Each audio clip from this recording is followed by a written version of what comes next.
بسم اللہ الرحمن الرحیم۔ سامعین کرام، آپ سن رہے ہیں جیمز ہیڈلی چیس کی کہانیوں کا اردو ترجمہ میں سے ایک کہانی تہ آب، جس کے مصنف ہیں اثر نعمانی، اور یہ اس سلسلے کی پہلی قسط ہے۔ مجھے امید ہے آپ کو میری یہ کاوش پسند آئے گی۔ آپ نے اگر ابھی تک میرا چینل کہانی گھر سبسکرائب نہیں کیا تو ابھی میرے چینل کو سبسکرائب کر کے بیل نوٹیفیکیشن آن کر لیجئے تاکہ آنے والی ہر نئی کہانی کی اطلاع بر وقت آپ تک پہنچ سکے۔ ہیری مچل 3 سالہ لازمی فوجی خدمت سے 10 دن قبل ڈسچارج ہوا تھا اور اب نیو یارک سے پیراڈائز سٹی جا رہا تھا۔ یہ سفر وہ پیدل چلتے اور لفٹ لیتے ہوئے طے کر رہا تھا۔ ڈینیا بیچ کے قصبے میں وہ ایک سنیک بار میں کھانا کھا رہا تھا کہ اس کی ملاقات ایک ٹرک ڈرائیور سیم بینز سے ہوئی جو خود بھی آرمی میں رہ چکا تھا۔ اس موسم میں ہائی وے پر ہپی لڑکوں اور لڑکیوں کے گول سفر کر رہے تھے۔ گندے کپڑوں، بدبودار جسموں، سر اور داڑھی کے بڑے بڑے الجھے ہوئے بالوں والے یہ نوعمر لڑکے اور لڑکیاں، جن کی عمریں 15-16 سال سے 20-22 سال کے درمیان ہوتی تھی، بیشتر وقت ناجائز منشیات کے نشے میں سرشار ہوتے تھے۔ ہر چیز پر اپنا حق سمجھتے تھے اور جو شے مانگنے سے نہیں ملتی تھی اسے زبردستی جبر و تشدد سے چھین لیتے تھے۔ ہائی وے پر وہ ہر کار یا ٹرک ڈرائیور سے لفٹ لینے کے لیے انگوٹھے دکھاتے تھے، مگر کوئی انہیں لفٹ دے کر دانستہ مصیبت مول لینے کے لیے تیار نہیں ہوتا تھا، کیونکہ عموماً لفٹ لینے کے بعد یہ لفٹ دینے والے کو مار پیٹ کر اور لوٹ کر فرار ہو جاتے تھے۔ سیم بینر ان ہپیوں سے بہت جلا اور چڑا ہوا تھا۔ اس کا کہنا تھا کہ اگر ہماری نوجوان نسل کا یہ حال ہے تو ہم اپنے مستقبل سے کوئی اچھی توقع وابستہ نہیں کر سکتے۔ وہ ایک مقام سے دوسرے مقام تک پھل لانے لے جانے کا ان دنوں نارنگیوں کا موسم تھا، کام کرتا تھا۔ ہائی وے پر سفر کرنا اس کی مجبوری تھی، اور وہ اس خیال سے خوف زدہ رہتا تھا کہ سفر کے دوران خصوصاً رات کے وقت اگر کہیں اس کا ٹرک خراب ہو گیا تو یہ غول بیابانی خدا جانے اس کا کیا حال کریں۔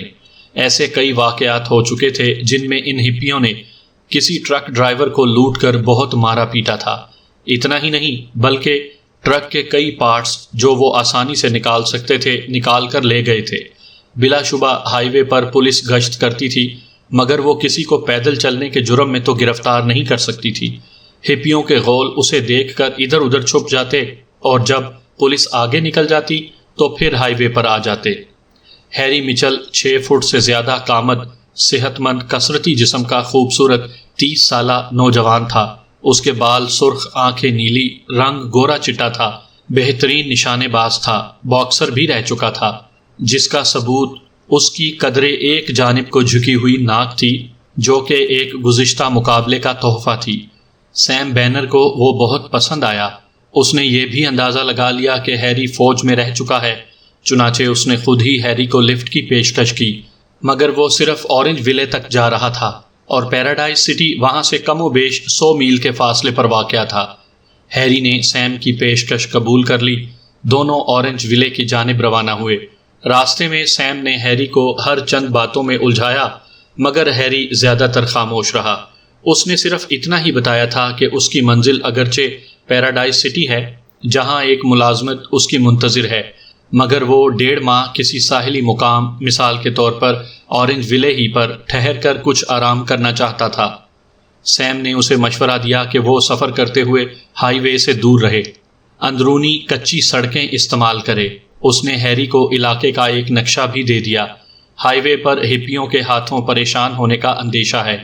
بے شک وہ اپنے طور پر بہت بہادر اور طاقتور ہو سکتا ہے، مگر ایک طاقتور آدمی بھی 8-10 ہپیوں کے مقابلے میں کیا کر سکتا ہے۔ اس نے ہیری کو تقریباً زبردستی لکڑی کا ایک چھوٹا مگر موٹا ڈنڈا بھی دیا کہ اگر ضرورت پڑ ہی جائے تو یہ ڈنڈا بہت کارآمد ثابت ہو سکتا ہے۔ سیم نے یہ بھی کہا کہ وہ ہر پیر اور جمعرات کو اورنج ویلے سے گزرتا ہے، پورے سیزن اس کا یہی معمول رہے گا، اس لیے ہیری چاہے تو کبھی اس سے ملاقات کر سکتا ہے۔ اورنج ویلے میں کسی سے بھی اس کے بارے میں پوچھ لیا جائے۔ ہیری خود بھی سیم سے مل کر خوش ہوا تھا۔ اس نے دوبارہ ملنے کا وعدہ کر لیا۔ سیم بینر نے ہیری کو اورنج ویلے کے باہر اتار دیا۔ ایک نیم پختہ سڑک کی جانب اشارہ کیا کہ یہ سڑک اسے پہلے میامی اور پھر پیراڈائز سٹی لے جا سکتی ہے۔ سیم سے رخصتی مصافحہ کر کے ہیری نے اپنے پیدل سفر کا آغاز کیا۔ وہ دوپہر کا وقت تھا۔ ہیری نے نقشے میں دیکھا کہ 10 میل آگے جا کر سڑک 2 شاخوں میں تقسیم ہو جاتی ہے۔ بائیں سڑک پر واپس ہائی وے سے مل جاتی ہے اور دائیں سڑک ایک چھوٹے سے قصبے سے گزرتی ہوئی یلو ایکر کی نسبت بڑے قصبے با ٹاؤن تک جاتی ہے، جو تقریباً 20 میل کے فاصلے پر تھا۔ ہیری نے رات اس قصبے میں گزارنے کا فیصلہ کیا۔ 1 گھنٹے تک چلنے کے بعد دن کے 1 بجے وہ درختوں کے سائے میں آرام کرنے بیٹھ گیا۔ اپنے تھیلے سے سینڈوچز نکال کر کھائے، نیم گرم کوک پیا اور سگریٹ سلگا کر کھڑا ہونے لگا تھا کہ اس نے ایک کار کی آواز سنی۔ نگاہ اٹھا کر دیکھا کہ ایک پولیس کار اس کی جانب آ رہی ہے، جس میں 2 قوی ہیکل پولیس آفیسر نظر آ رہے تھے۔ کار ہیری کے پاس آ کر رک گئی۔ دونوں آفیسر کار سے اترے۔ ان میں سے ایک، جو قد و قامت میں بھی بڑا تھا اور عمر میں بھی، اس کے کندھے اور آستین پر سارجنٹ کی پٹی لگی تھی۔ اس نے ہیری سے نام پوچھا اور یہ کہ وہ کہاں سے آ رہا ہے، پھر اس کے کاغذات دیکھنے کا مطالبہ کیا۔ ہیری نے اپنا پاسپورٹ، ڈرائیونگ لائسنس اور آرمی سے ڈسچارج کے کاغذات دکھائے۔ کاغذات کے مطابق ہیری کا تعلق پیرا شوٹرز دستوں سے تھا اور اس کا عہدہ سارجنٹ تھا۔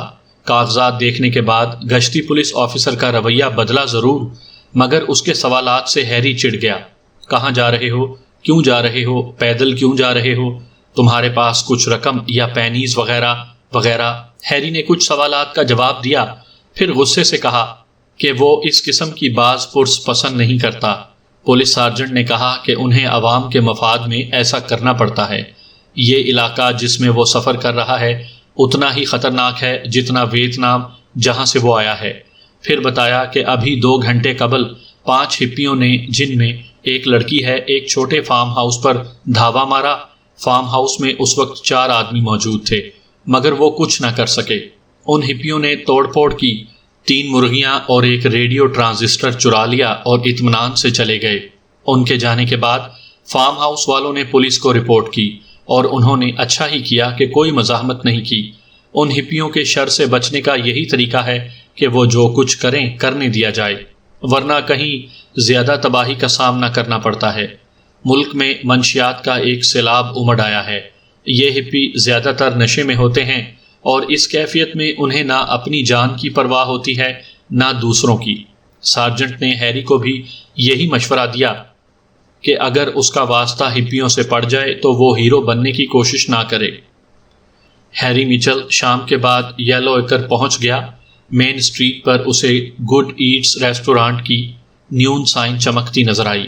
یہ ریسٹورانٹ یلو ایکر کا واحد ریسٹورانٹ تھا، جس کا مالک ایک موٹا خوش طبع اٹیلین ٹونی موریلی تھا۔ موریلی 20 سال قبل اس قصبے میں آیا تھا اور قصبے کی ضرورت کا خیال کرتے ہوئے یہ ریسٹورانٹ کھول لیا تھا۔ موریلی بہترین کھانا پکانا جانتا تھا، اس لیے ریسٹورانٹ جلد ہی چل نکلا۔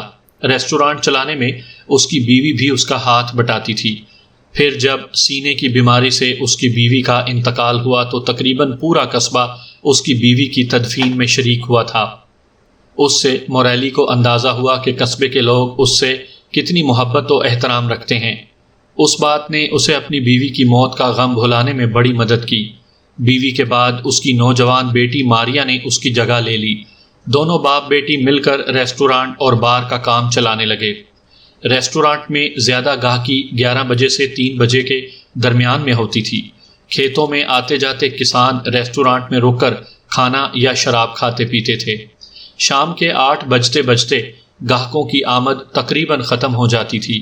یلو ایکر کے لوگ رات کو کھانا اپنے گھروں میں کھانا پسند کرتے تھے، لیکن موریلی کسی بھولے بھٹکے گاہک کے لیے ریسٹورانٹ 8 بجے بلکہ اس کے کچھ دیر بعد تک کھلا رکھتا تھا۔ ہیری 8:30 بجے یلو ایکر پہنچا تھا۔ وہ کچھ تھکا ہوا تھا، بھوک بھی لگ رہی تھی اور ایک گلاس ٹھنڈی بیئر کی تو شدید خواہش تھی۔ اس نے ریسٹورانٹ میں داخل ہو کر جائزہ لیا۔ تقریباً 20 میزیں پڑی تھیں، ہر میز کے ساتھ 4 کرسیاں بھی تھیں۔ داہنے ہاتھ کی طرف ایک کاؤنٹر تھا۔ چھت میں ایک بڑا سا پنکھا اوسط رفتار سے گھوم رہا تھا۔ کاؤنٹر کے پیچھے ایک نوجوان حسین لڑکی اخبار پڑھ رہی تھی۔ ہیری اندر آیا تو لڑکی نے مسکراتے ہوئے اسے خوش آمدید کہا۔ ہیری نے ٹھنڈی بیئر کی فرمائش کی۔ لڑکی نے آئس باکس سے ایک بوتل نکالی اور گلاس میں بیئر بھر کر ہیری کو دیا۔ ہیری نے گلاس اٹھایا، لڑکی کی طرف دیکھا اور بولا، اس روشنی کے نام جو تمہاری آنکھوں میں چمک رہی ہے اور اس چاندنی کے لیے جو تمہاری مسکراہٹ سے جھلک رہی ہے۔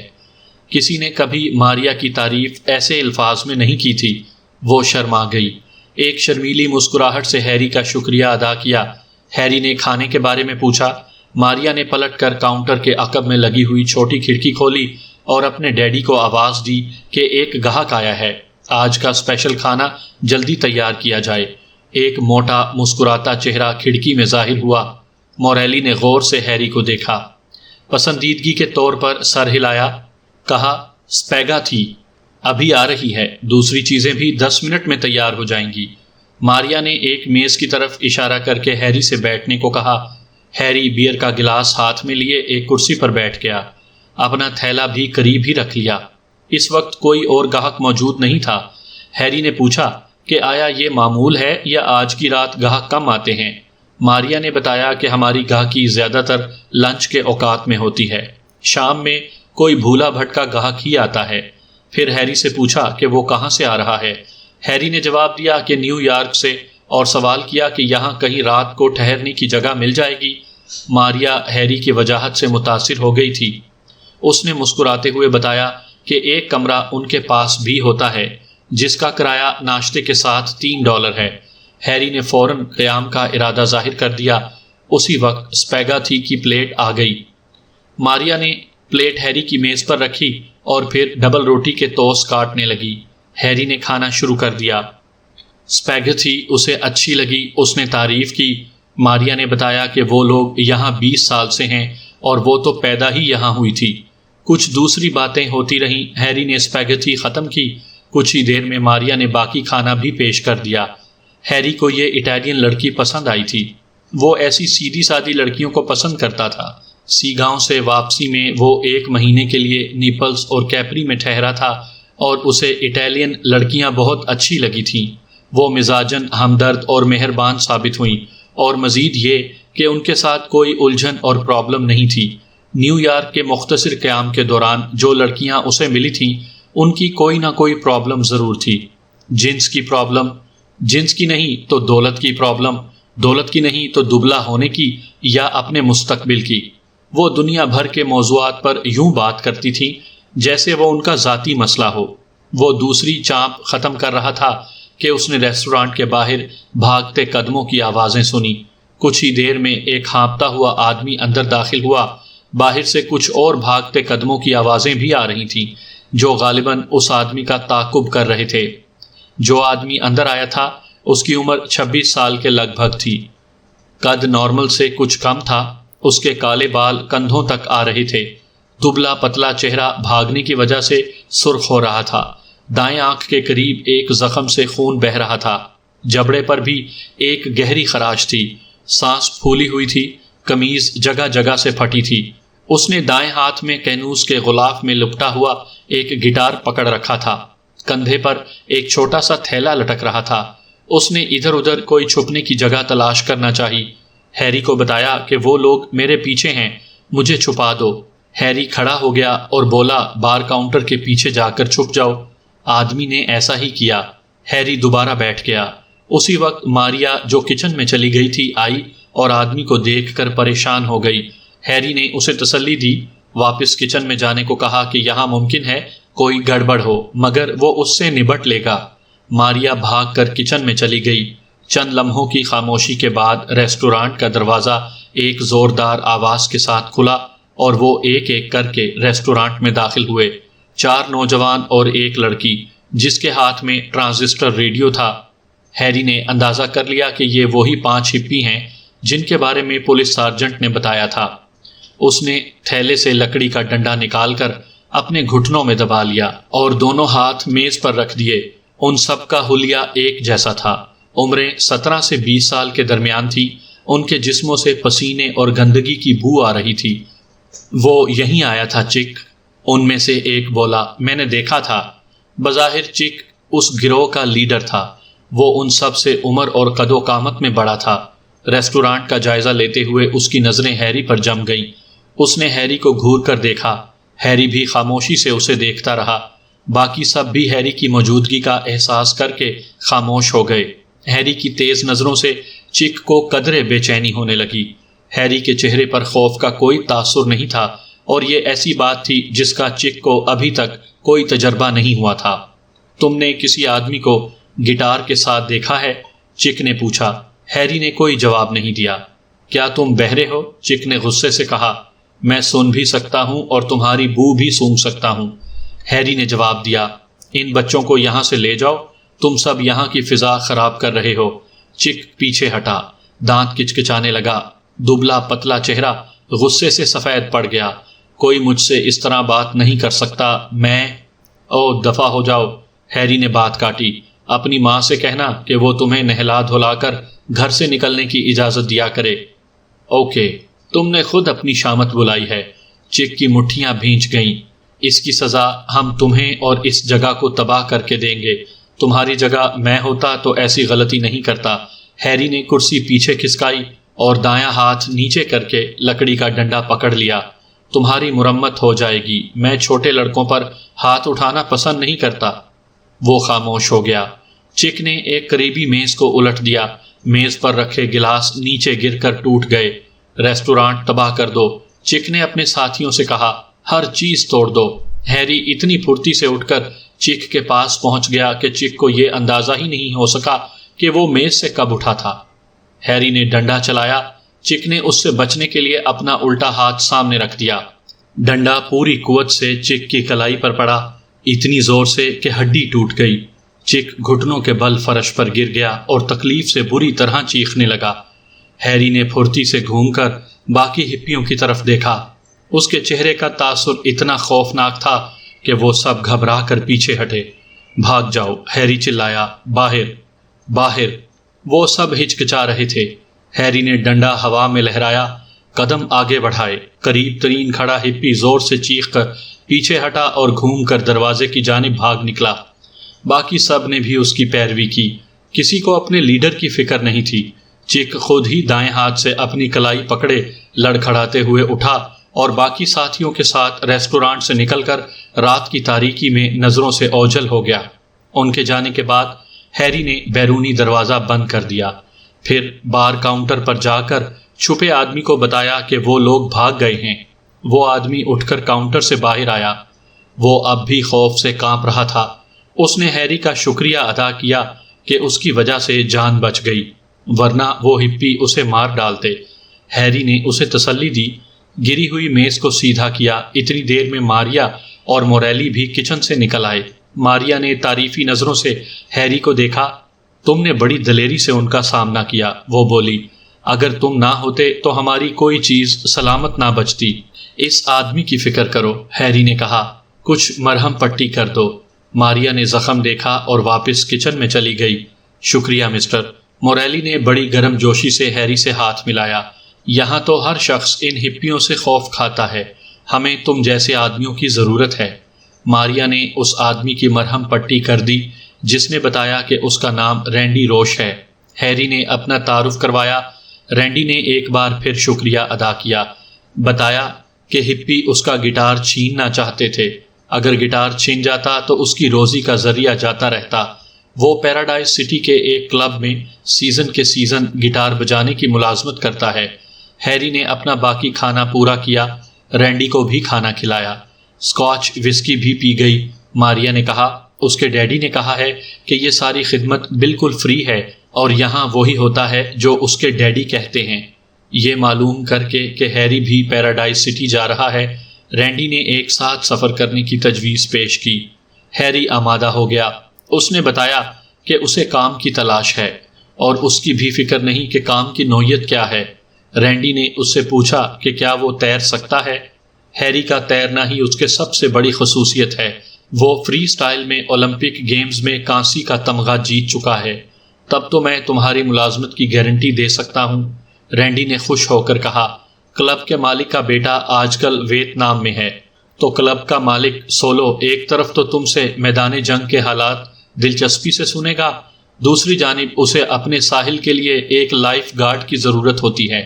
قانون کے تحت ضروری ہے کہ جو کلب ساحل کے کنارے واقع ہوں وہ ایک مستند تجربے کار لائف گارڈ ملازم رکھیں۔ سولو کو ہمیشہ ایک اچھے لائف گارڈ کی تلاش رہتی ہے، کیونکہ لائف گارڈ کی ڈیوٹی میں ساحل پر موجود گاہکوں کی خدمت بھی شامل ہے۔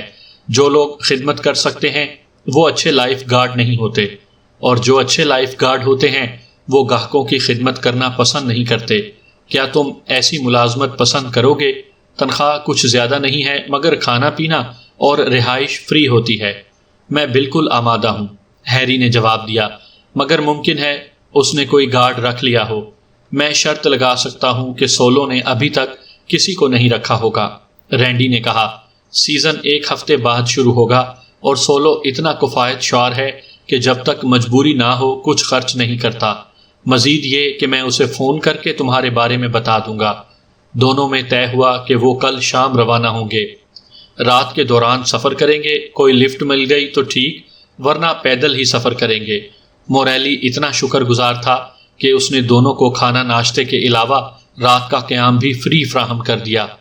رینڈی نے سولو کو فون کر کے اپنی آمد کے علاوہ ہیری کے بارے میں بھی بتا دیا کہ وہ لائف گارڈ کی جگہ کے لیے ایک اولمپک چیمپئن کو اپنے ساتھ لا رہا ہے۔ وہ دونوں یلو ایکر سے دوسرے دن شام کے 7 بجے روانہ ہوئے۔ موریلی نے دونوں کو الگ الگ راستے میں کھانے پینے کے لیے کچھ مناسب کھانا بھی دے دیا۔ بڑی گرم جوشی سے انہیں اس وعدے کے ساتھ رخصت کیا کہ وہ واپسی میں بھی ضرور اس سے ملتے ہوئے جائیں گے۔ سفر شروع ہو گیا۔ دونوں اپنے اپنے خیالات میں گم خاموشی سے چل رہے تھے۔ ہیری نیو یارک میں ملنے والی لڑکی کا موازنہ ماریا سے کر رہا تھا، جو اسے بہت پسند آئی تھی۔ ہر فرد کی کچھ نہ کچھ پرابلم ہوتی ہیں، ممکن ہے ماریا کی بھی ہوں، لیکن غالباً وہ انہیں کنٹرول کر لیتی ہے، یا کم سے کم ان کا اظہار نہیں کرتی۔ ہیری کی اپنی مشکلات بھی تھیں، مگر یہ وقت ان کے بارے میں غور کرنے کا نہیں تھا۔ اس نے اپنے خیالات کو کنٹرول کرنا سیکھ لیا تھا۔ مثلاً ویتنام میں گزرے ہوئے 3 سالوں کے بارے میں نہیں سوچتا تھا، اور نہ اپنی برباد شدہ گھریلو اور ازدواجی زندگی کے بارے میں، بلکہ وہ اس قمار بازی کے سلسلے میں بھی کچھ سوچنا نہیں چاہتا تھا جس میں اس نے آرمی سے ملی ہوئی تقریباً ساری رقم گنوا دی تھی۔ سرے دست تو وہ مطمئن تھا کہ اسے ایک کلب ریسٹورانٹ میں ملازمت مل جائے گی۔ چلتے چلتے 10:30 بج گئے۔ رینڈی نے بتایا کہ 2 میل کے بعد وہ ہائی وے پر آ جائیں گے، ممکن ہے وہاں سے انہیں کوئی لفٹ مل جائے۔ اسے تھوڑی سی فکر یہ بھی تھی کہ ہیری نے چک کی کلائی توڑ کر ضرورت سے زیادہ سختی کی تھی، اور اس نے ہیری کو بتایا کہ اسے فوجی زندگی بالکل پسند نہیں۔ اس کے نام بھی ڈرافٹ کارڈ آیا تھا، مگر وہ اس نے جلا دیا اور گھر سے بھاگ نکلا۔ بلا شبہ پکڑا گیا تو سزا ملے گی، مگر پہلے پکڑا تو جائے، وہ ان کے ہاتھ ہی نہیں آئے گا۔ ہیری نے کہا کہ چاہتا تو وہ بھی اپنا ڈرافٹ کارڈ جلا دیتا، مگر اس وقت جو حالات تھے ان میں اسے یہ ایک فرار کی راہ محسوس ہوئی، اور اس نے آرمی جوائن کر لی۔ پھر اسی سلسلے میں اس نے بتایا کہ آرمی میں دوسری باتوں کے علاوہ یہ بھی سکھایا جاتا ہے، لڑائی میں کبھی کوئی غلطی یا کوتاہی نہیں کرنی چاہیے۔ اگر وہ چک کو معمولی سی مار لگاتا تو باقی ہپی اس پر ٹوٹ پڑتے۔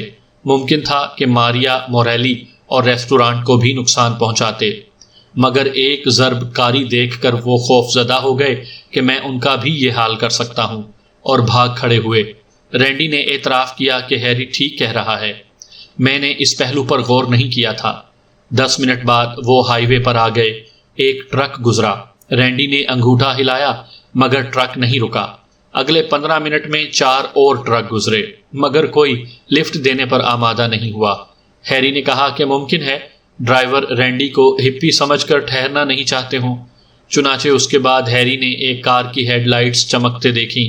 چاند کی روشنی میں ہیری نے دیکھا کہ وہ ایک مستانگ کار ہے، جس کے پیچھے 2 برتھوں والا کاروان بھی جڑا ہوا تھا۔ ہیری سڑک کے تقریباً درمیان میں آ گیا اور انگوٹھے سے لفٹ مانگنے کا اشارہ کیا۔ اسے کچھ حیرت ہوئی کہ کار کی رفتار کم ہونے لگی اور اس کے پاس آ کر بالکل رک گئی۔ رینڈی نے یہ دیکھ کر اپنا تھیلا اور گٹار اٹھایا اور کار کی طرف لپکا۔ ہیری نے دیکھا کہ کار کی ڈرائیور کوئی نوجوان لڑکی ہے، جس نے زرد شیشوں کا بڑا سا چشمہ لگا رکھا ہے، سر پر سفید رومال بندھا ہوا ہے، رومال کے دونوں سرے سیاہ اسکرٹ کے اندر دبا لیے گئے تھے۔ رومال اور چشمے نے لڑکی کے سر کے بال اور تقریباً تمام چہرہ چھپا لیا تھا۔ اگر تم میامی جا رہی ہو تو کیا ہمیں لفٹ دے سکتی ہو؟